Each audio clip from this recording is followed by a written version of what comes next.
Мен birinci тапкыр келген едім. Кетесім мындан бек келмеймін. Тағын әлі вот 3 күнге қаласы келе, вот болса бішім 3 күн, мен де қалдым еді. Мұнда бек көп яңа достар таптым. Мен мұнда өзімнің екінші ақтан аштым. Мен бұл лагерға бек нык рәхмәтләр. Бик яраттым үземнең балаларымны һәм бу җиде көндә мин бик алар белән бик якынайдым.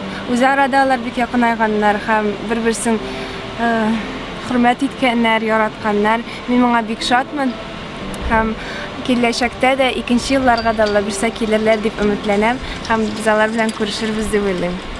Безнең дә еласылар гына кала. Истә калдырып шушы кызыклы мотор минутларны, мотор мизгелләрне.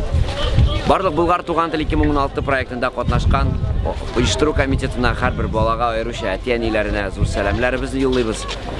Сау-сәламәт булсыннар һәм ел сайын Болгар җиренә үз балаларын татар телен ныгытырга, татар телен тагын да үстерер өчен җибәрсеннәр үз балаларын. Без сезне һәрчак көтеп калабыз. Болгар туган тел 2016 ябык дип игълан ителә.